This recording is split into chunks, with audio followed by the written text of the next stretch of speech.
India میں ایک delegation Shashi Tharoor کی سربراہی میں بنا اور جواباً بلاول بھٹو کی سربراہی میں یہاں پر بنا. کاؤنٹر کرنا ہے انڈیا کا جو پروپیگنڈا ہے پوری دنیا میں. اب کیا خیال ہے آپ کا؟ بلاول بھٹو صاحب جو ہیں وہ سابق فارن منسٹر رہ چکے ہیں، اور جس طرح انہوں نے موجودہ ایپیسوڈ میں پاکستان کا کیس دنیا بھر میں پلیٹ کیا، اس کی جتنی بھی داد دی جائے کم ہے. آئی تھنک اچھا ہے، بہت اچھا ہے. بلاول صاحب کو بنانا بڑا اچھی بات ہے، ان کا ایکسپیرینس بھی ہے.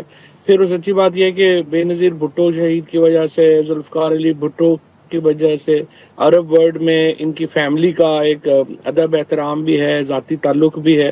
تو بڑا اچھا ہے، بولتے بھی وہ بڑا اچھا ہے. اور میرا یہ خیال ہے کہ یہ بیسٹ موو تھی. بلکہ پہلے یہ کہہ رہا تھا کہ جب پہلگام کا واقعہ ہو گیا تھا تو ہمیں اس کے فوراً بعد وفود جو ہیں وہ بھیجنے چاہیے تھے. لیکن بلاول بھٹو کے ساتھ باقی میرا خیال ہے کہ لوگ جو ہیں ڈالے ایسے کہ جو ان کا سبسٹینس ہو. ایسے لوگ نہ ڈال دیں کہ جو صرف چھٹی کرنے کے لیے جا رہے ہیں، چھٹی منانے کے لیے جا رہے ہیں. میرے خیال میں مشاہد حسین سید صاحب ہو گئے، یہ ہمارے باسط صاحب ہو گئے، منصور صاحب ہو گئے، اس طرح کے جو لوگ ہیں اور بڑے ہمارے ڈپلومیٹس ہیں، انٹلیکچوئلس ہیں پڑھے لکھے، ان کو ڈالیں اور جو جا کے بتا سکیں کہ آر ایس ایس کی فلسفی کیا ہے.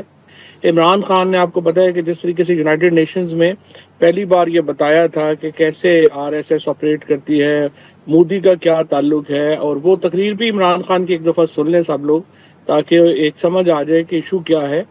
اور یہ بالکل جانا چاہیے، بڑی اچھی بات. اچھی بات ہے. لیکن آج شبلی فراز نے سینٹ میں اعتراض اٹھایا کہ اس میں پی ٹی آئی کو بھی شامل نہیں کیا گیا.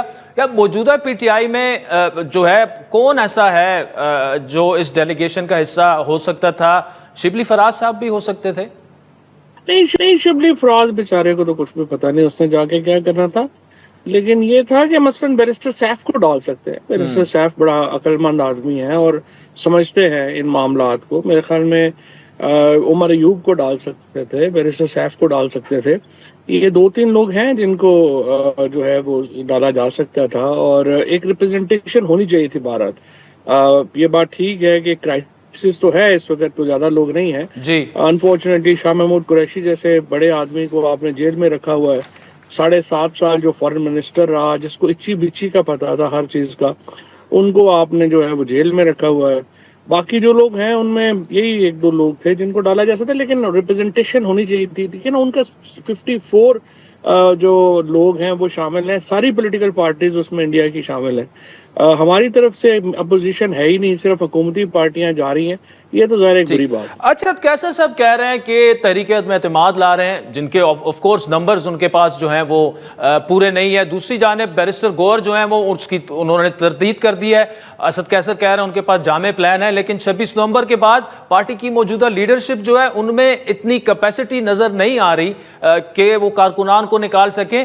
کیا کوئی جامع پلان آپ کے خیال میں اپوزیشن تحریک شروع کرنے کے لیے ہے ان کے پاس؟ نہیں، کوئی پلان نہیں ہے. پی ٹی آئی کی تو لیڈرشپ کو دیکھ کے وہ جو مثال ہے سمجھ آتی ہے کہ رضیہ گنڈوں میں پھنسی ہوئی ہے. پی ٹی آئی جتنی بڑی پارٹی کا جو حشر انہوں نے کیا، یعنی ایک اتنی بڑی پارٹی کو جس طریقے سے تباہ و برباد کر دیا گیا ہے، وہ پی ٹی آئی کی لیڈرشپ یہ جو موجودہ ہے ظاہر ہے کہ وہی کر سکتی تھی.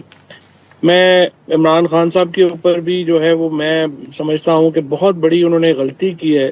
ان لوگوں کو اگر آج عمران خان 8 مہینے پہلے جیل سے باہر ہوتے، آج سے پہلے اگر انہوں نے کوئی ایسے لوگوں کو چنا ہوتا جو سیاسی حکمت عملی بنانے کی صلاحیت رکھتے ہیں.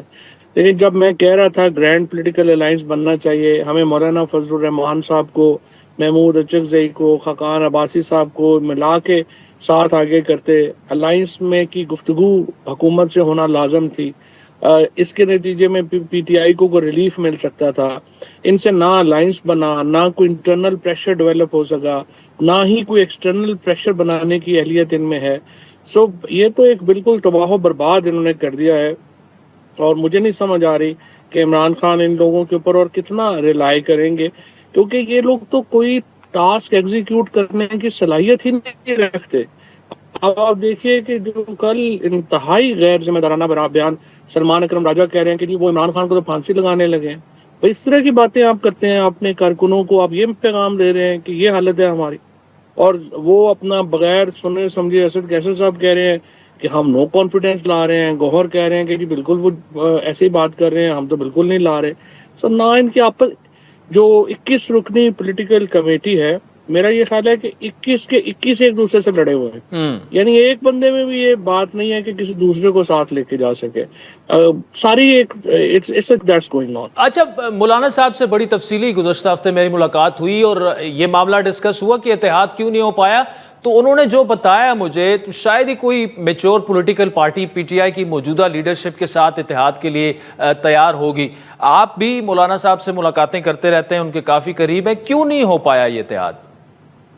دیکھیے یہ اتحاد مکمل ہو چکا تھا، ہر چیز اس میں تقریباً طے ہو چکی تھی، لیکن جو بچگانہ لوگ، ان کو لیٹر لکھا چیف جسٹس نے، یہ سارے لوگ جو ہیں انہوں نے مولانا کو نہیں پوچھا، چکزئی صاحب کو نہیں پوچھا، یہ سارے اگلے دن جا کے وکیل اپنی حاضری لگوانے جی چیف جسٹس کے پاس پہنچ گئے. اوور آل بہت ہی جو مولانا نے کہا، مجھے خود انہوں نے کہا کہ یہ ساری انڈر 19 کی لیڈرشپ ہے اور ان کے ساتھ کون سنجیدہ بات کرے گا. ان میں سے آپ دیکھیے، جیسا میں نے آپ کو عرض کیا، 21 لوگ ہیں، آپ سب کو تقریباً جانتے ہیں.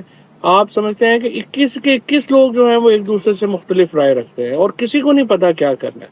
سو یہ تو ایک بالکل تباہی ہے. میں نے پہلے بھی عرض کیا تھا خان صاحب کو، کل پرسوں پھر میں نے جو ہے وہ ایک جو ہے وہ کہا ہے کہ سر مہربانی کریں، کو ڈاکٹر عارف الوی ہیں، علی امین گنڈا پور ہیں، جنید اکبر ہیں، اسد کیسر ہیں، اگر آپ باہر شاہ محمود قریشی ہیں، جی ان 4-5 لوگوں کے اوپر آپ ایک کمیٹی بنائیں. آپ جو ہے وہ 20-20 22 لوگوں میں تو فیصلے نہیں ہو سکتے. تو یہ 5 لوگ اگر مل کے شاہ محمود قریشی صاحب کی سربراہی میں ایک کمیٹی بن جائے تو پھر آپ الائنس بھی، پھر مولانا بھی جا کے ان کو بھی کنونس کیا جا سکتا ہے، باقی لوگوں کو بھی کنونس کیا جا سکتا ہے. لیکن اگر آپ یہ کہیں کہ سلمان اکرم راجہ اور گوہر اور شبلی فراز اور یہ اپنا روف حسن ٹائپس کے اوپر اپنے پارٹی چلانی ہے، تو پھر تو دیکھیں کوئی اس کا اچھا کوئی فواز چانس ہی صاحب، نہیں کچھ کامیاب. مفروضوں پر مبنی کچھ خبریں ہیں کہ جی اسٹیبلشمنٹ عمران خان صاحب چاہتے ہیں ان سے مذاکرات کرنے، کچھ رابطے بھی ہیں، لیکن اسٹیبلشمنٹ تو کیٹیگوریکلی کہہ چکی ہے کہ کوئی مذاکرات ہم کسی سے نہیں کریں گے. پی ٹی آئی نے مذاکرات کرنے ہیں تو وہ حکومت سے ہی ہوں گے. دیکھیے میرے خیال میں جو اسٹیبلشمنٹ ہے وہ تو آخر تک یہی پوزیشن رکھے گی نا جی کہ ہم تو بات نہیں کر رہے، پولیٹیکل پارٹی بات کرے گی.